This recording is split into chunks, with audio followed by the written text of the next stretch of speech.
Hey guys, if you like my videos, please like and subscribe to my channel. I would really appreciate it, thanks. And also let me know where y'all are watching from and at what time. I'm curious.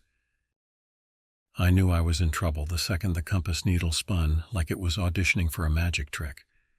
Out in the Arizona desert, flat as a pancake and twice as dry, that needle shouldn't have been doing anything except pointing me due north. Instead, it danced circles in its glass bubble while my GPS blinked no signal like a smug digital shrug. So, of course, I pressed on. Call it ego, curiosity, or just the dumb stubbornness that's made me one of the last analog cartographers in the Western Hemisphere. My name's Neil Carter. Been mapping forgotten places for the last 20 years. National parks, tribal lands, ghost towns, the weird edges of the world nobody thinks need names until someone gets lost in them. This trip, Raven Hill. An unmarked plateau locals say screws with electronics. Satellites can't pin it, compasses freak out, and phones might as well be bricks. Which is exactly why a freelance geographer like me couldn't resist. The road ended an hour back, so I was bouncing my old Jeep over sun-baked ground when the storm hit. Not rain, just wind and sand. A good old-fashioned desert tantrum. Visibility dropped to maybe 10 feet. Rocks came out of nowhere like lurking animals. My hands were white-knuckled on the wheel, trying to keep the tires out of gullies deep enough to snap an axle. Then I saw it. Raven Hill. Rising out of the haze like a black island in a sea of dust. A flat mesa, maybe 2 football fields across, ringed with sheer drops on every side. No trails up, except for the one the storm practically shoved me toward. I made the climb, teeth rattling as the Jeep bucked over the incline. At the top, everything stopped. No wind, no sound. Just a silence so thick it felt padded. I stepped out, the air tasting like metal. The sun pressed down like it was angry. That's when I saw them. The stones. Obsidian black, standing like soldiers across the plateau. Each about 6 feet tall, polished smooth. They weren't spaced evenly, but there was a rhythm to it, like a melody frozen in place. I counted 12 before I got a headache. I joked into my voice recorder. Either I found the world's least fun Stonehenge or someone's got a real flair for dramatic landscaping. No laughter from the stones, of course, just that silence. Until night fell. I was in my tent flicking through topo sketches by lantern when I heard it. A faint, high-pitched sound like feedback from an old hearing aid.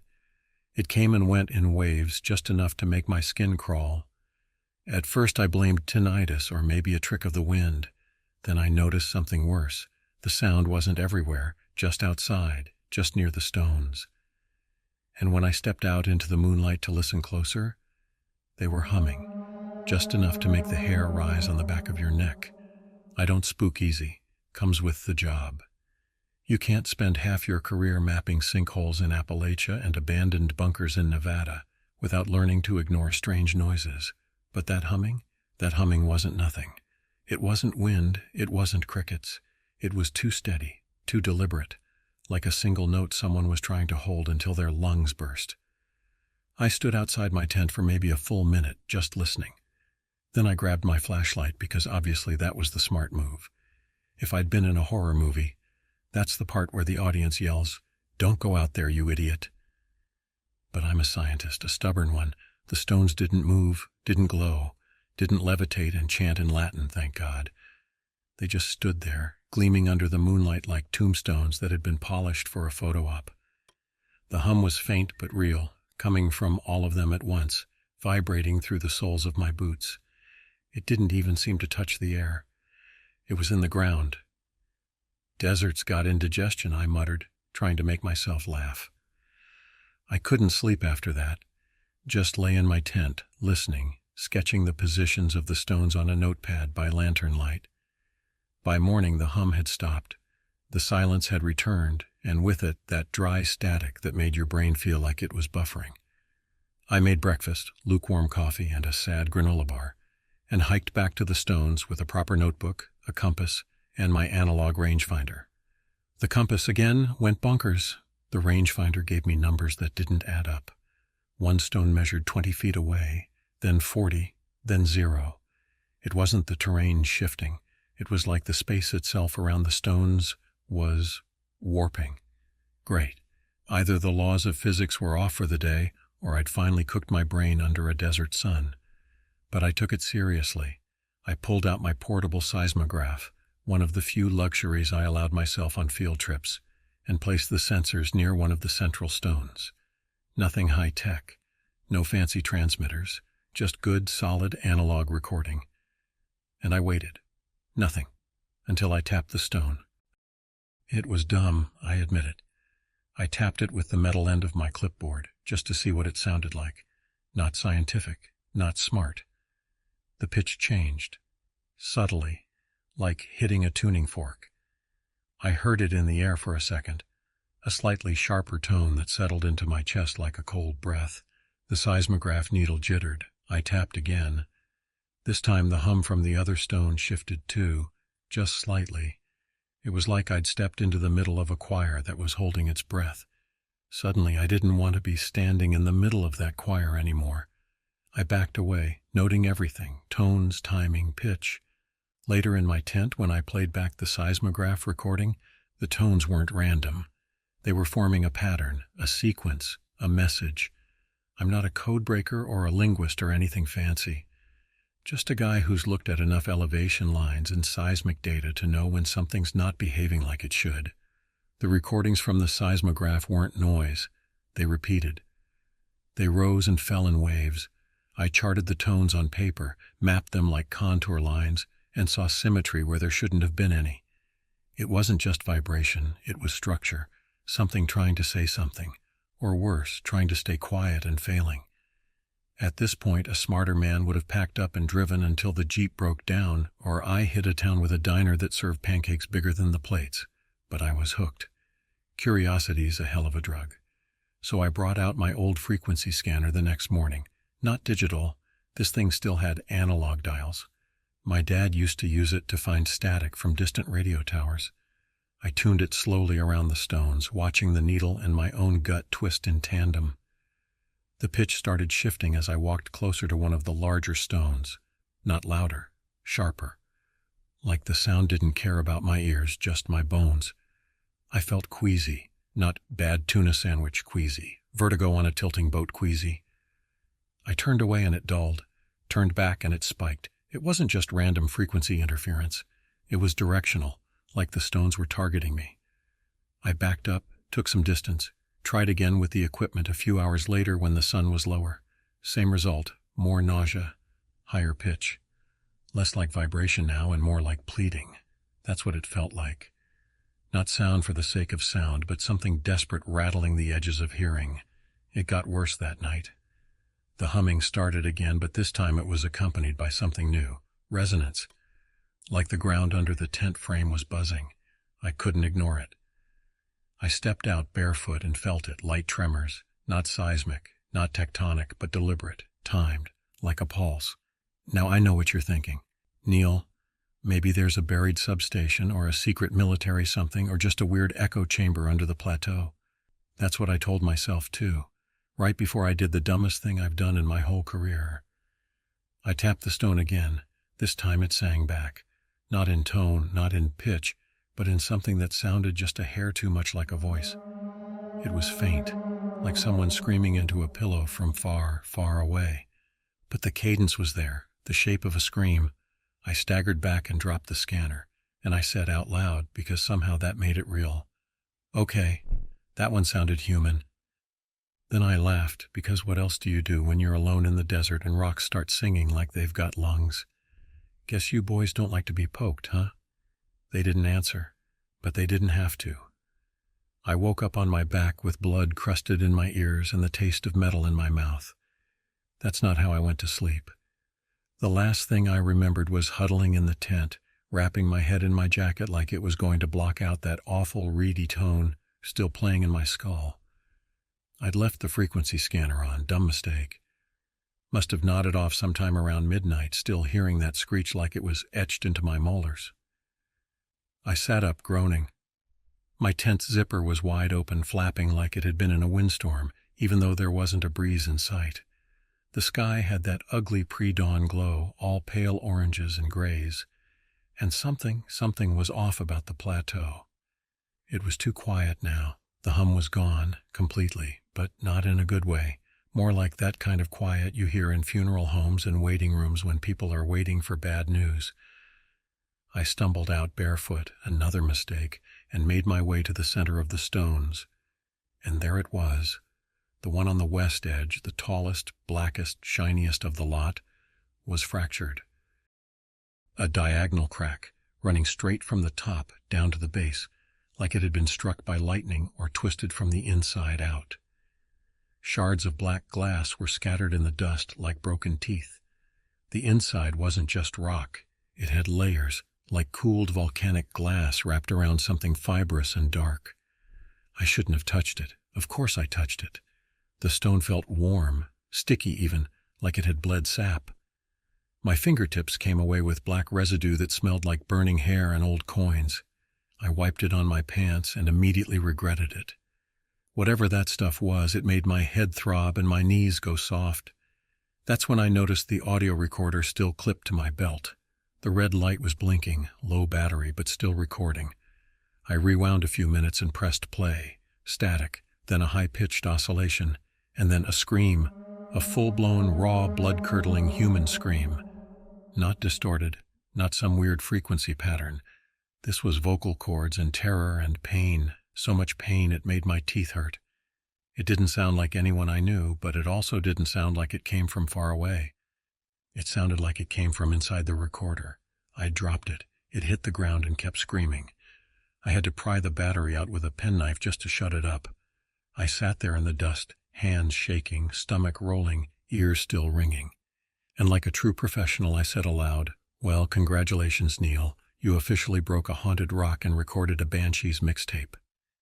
And then I laughed. Too hard.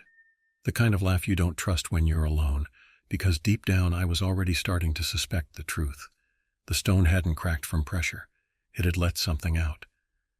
The next 24 hours were slanted. I can't think of a better word. Nothing felt level. Not the ground beneath my boots, not the sky, not even my thoughts. I tried to pack up. That was the plan, cut and run.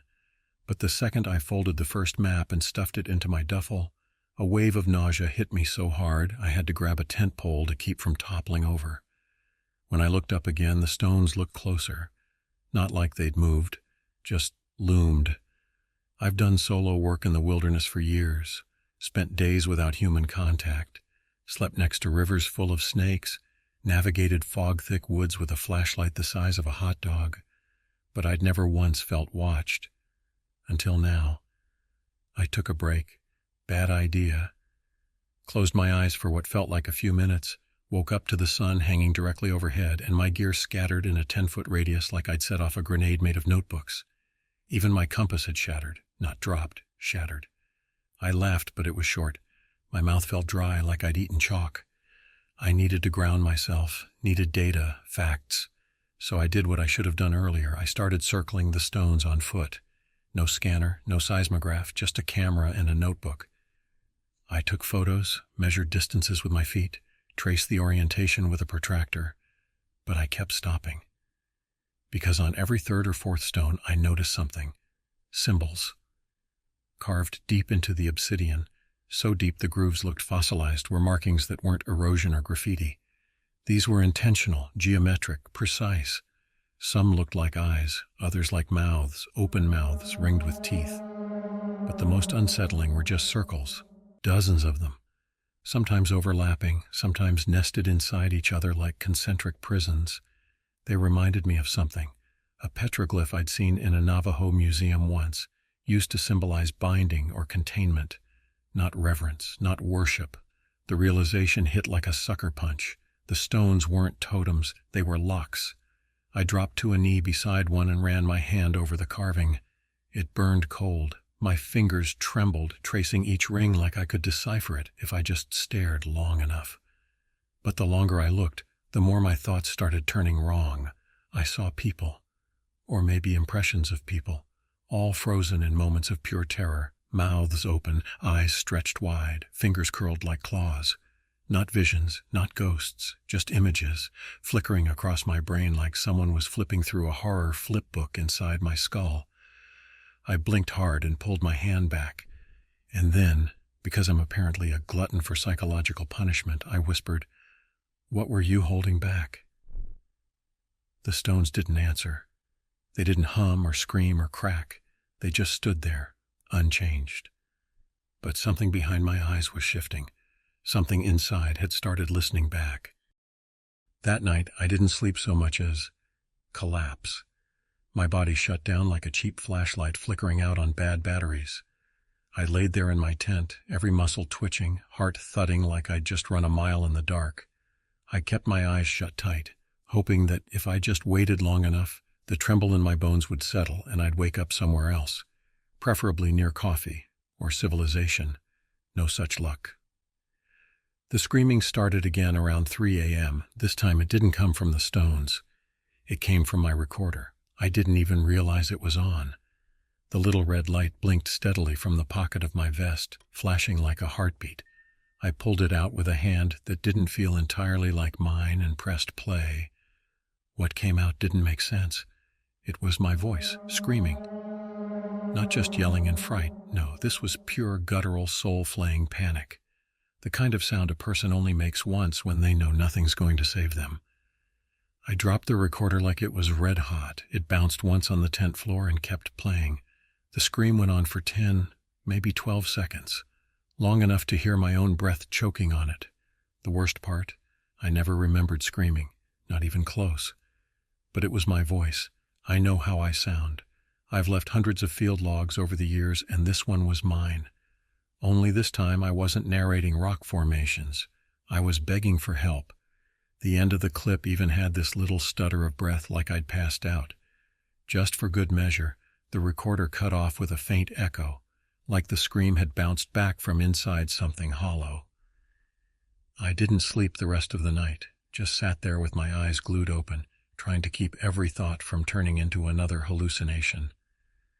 At dawn, I stepped outside for air and almost tripped over my own gear. Everything I'd organized, mapped, labeled, scattered like a whirlwind, had rummaged through it. My topo maps were shredded down the center, my analog compass crushed under a boot I definitely hadn't worn, and my food, what little I had left, was gone. Cleaned out even the vacuum-sealed stuff, but what froze me cold was what I saw on the inside wall of the tent. A single handprint, pressed in what looked like ash or soot. Not mine, too large. The fingers were unnaturally long, smeared slightly, as if whoever left it had pushed through fabric and almost come out the other side. I backed away slowly, whispering to myself like a man trying to keep his grip. Maybe the rocks are just messy eaters, or maybe I'm losing it. Could go either way. And because my sense of timing is excellent, I looked up just in time to see my own reflection staring back at me from the surface of a nearby stone. Only problem. My reflection was screaming. I didn't run. Not at first, not when I saw my reflection with its mouth yanked open in a scream I hadn't made, eyes wide, jaw cracked like it was trying to unhinge. I just stood there like an idiot, heart punching holes in my chest, waiting for the image to blink or breathe or move. But it didn't. It just stayed fixed on the stone's surface while I stared back like we were in some kind of haunted staring contest. When I finally moved, took a slow, very dignified step back and promptly tripped over my own boot, I half expected the reflection to keep standing there while I fell. But nope, it vanished the moment I blinked. And the stone? It went back to being just a rock. Big, black, unapologetically silent. I told myself it was a trick of the light, a warped surface, fatigue, blood sugar. My imagination trying to cash checks my sanity couldn't cover.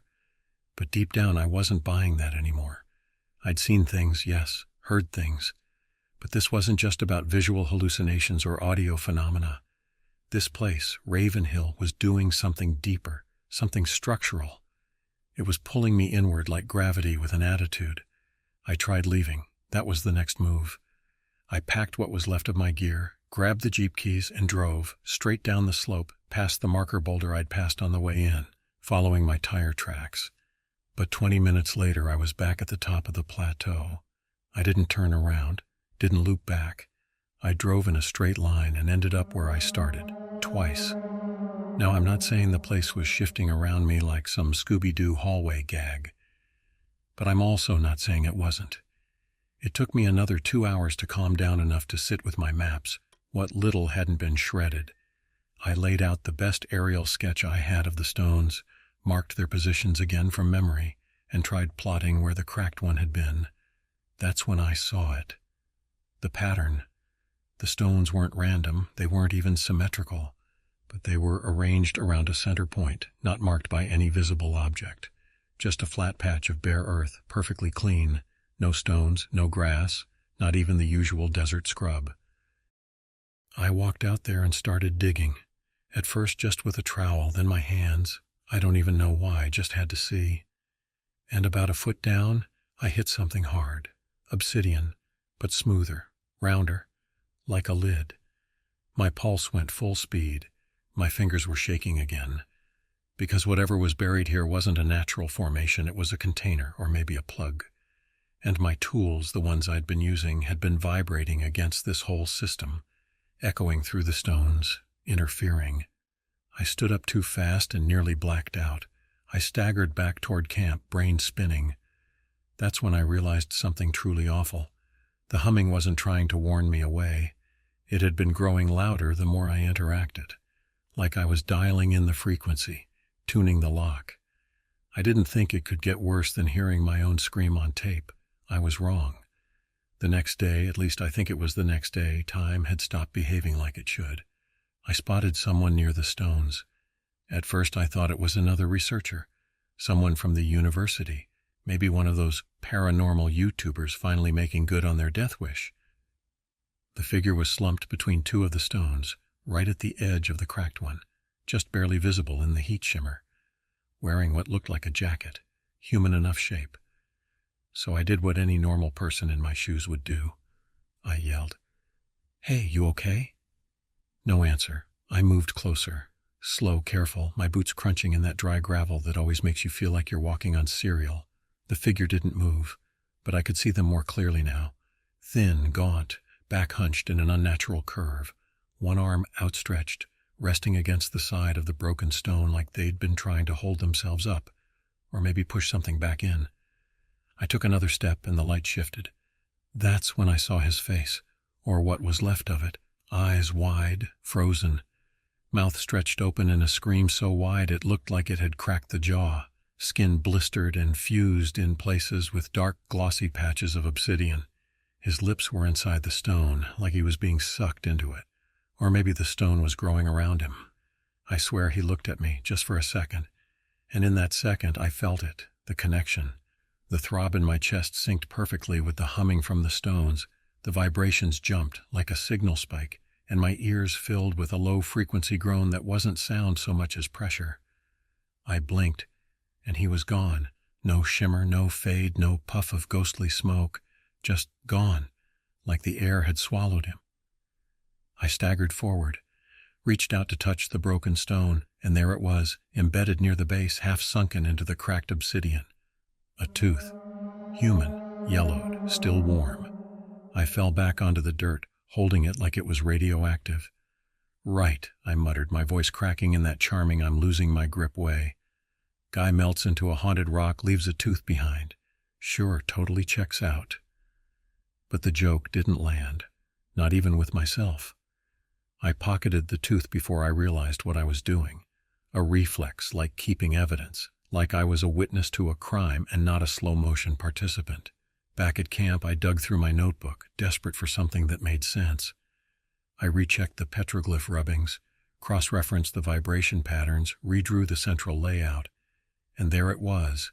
One stone, broken, one man vanished, and one empty space where a 13th stone could fit perfectly in the circle. The ancient builders hadn't arranged 12 at random. They'd left room for another. You ever look at something and know without a single doubt that it's wrong? Like your brain doesn't even try to rationalize. It just throws up its hands and screams, "Nope." That's what happened when I saw my name carved into the obsidian. I found it the next morning, after another sleepless night of pacing the plateau like a man trying to outrun his own shadow. I was near the central area again, staring at that cracked stone. There was something different about it now. Its surface had smoothed out overnight, like the fracture was healing. The pieces that had scattered in the dust were gone. I circled around the base, and that's when I saw it. At the bottom edge, shallow but deliberate. Neil Carter. My name, my exact handwriting, I know how I looped my R's. It was mine. Scratched into the surface like an ancient grave marker. Not new either, it had the patina of age, weathered like it had been there for decades. For a full 30 seconds I just stared at it, heart beating like a rabbit under a porch light. My first thought was that someone had planted it. A prank. But who? I hadn't told anyone exactly where I was going. Just a general region to a friend back in Tucson who once forgot my birthday 3 years in a row. No, this wasn't a prank. This was intentional. That's when I remembered the symbols, the concentric circles, the pattern etched into every single one of these stones. I hadn't known what they were before. Now I did. Containment seals, identities, names. Each stone didn't just hold something. They held someone. And now the system was one short. I'm not proud of what happened next. I lost it. Full meltdown, screaming at the stones, throwing rocks at them like they were listening. Which, knowing what I know now, they probably were. I shouted every curse word I could remember, and a few I may have invented, until my throat felt like I'd swallowed sandpaper, and the stones just stood there humming faintly. Patient, like a jury waiting for a verdict they already knew. At some point I dropped to my knees, face in my hands, sweating and shaking, trying not to think about what it would feel like. That moment when the scream leaves your mouth and never ends, when your soul becomes an echo. The cracked stone hummed louder, its surface rippled just slightly, a shimmer like heat off asphalt, and in that shimmer I saw my face, not screaming this time, just watching me, calm, knowing. It didn't blink, it didn't need to. That's when I knew. I wasn't leaving Raven Hill, no one ever did. I recorded this last entry by hand. No electronics now. Every time I even flick on a headlamp, the hum spikes like a warning shot. The analog tapes toast, my seismograph fried. Even the compass needle has curled in on itself like it couldn't take the pressure anymore. That's how I know they're getting ready. The broken stone's almost whole again. The fracture sealed itself overnight, and the surface is now smooth and seamless, except for the part where my face is taking shape. Yeah, you read that right. It's forming like frost on glass, slow and sure. The outline of my jaw, the crease in my brow, even the mole on my left cheek. The stones are building me in reverse, sculpting from memory, or maybe from the imprint I've already left. I think it started the moment I first touched one, or maybe the first time I recorded a tone. Maybe the system doesn't care about order, just participation. This place doesn't trap people, it remembers them. One by one, it files you in. Not like a prison, like an archive, a collection. Every stone holds a scream, sure, but the scream is just the last part of you that's still trying to leave. And now there's room for one more. I thought I could resist, that if I stayed awake, didn't listen, didn't touch, it wouldn't complete the process. But I was wrong. The tooth I found, gone from my pocket. The map I marked with the stone layout, rewritten. There are 13 stones now, 13 names, the last one is mine. So here I am, on the edge of this God-forsaken plateau, scribbling into a torn notebook like it's going to change anything. Maybe someone finds this, maybe not. But if you do, if you're reading this or hearing it or just feeling it vibrating in the back of your skull, don't come looking. The plateau doesn't want to be mapped, it wants to be filled, and it's patient. It waits for people like me, curious, arrogant, just smart enough to make bad decisions with confidence. And when we break the surface, when we tap the frequency, we don't unlock anything. We just volunteer. I can feel the scream building now. It's not in my throat, it's deeper, like it's coiling in my lungs, threading through my ribs, winding tight as piano wire. My vision's going sideways, time slowing. I think the stone is listening, and this time it's ready. So I'm going to end this the only way I can, with the truth. The stones are ancient and were built to contain something, I don't know what. It needs fuel, so it calls an unlucky sucker like myself here with its humming and absorbs them to become fuel for the lock, and they've got room for... Days later, a rescue chopper passed over Raven Hill. No sign of Neil Carter, No gear, no tent. Only 13 smooth obsidian stones arranged in a perfect circle. The last one, still warm, bore a faint shape forming beneath the surface, a mouth just starting to open.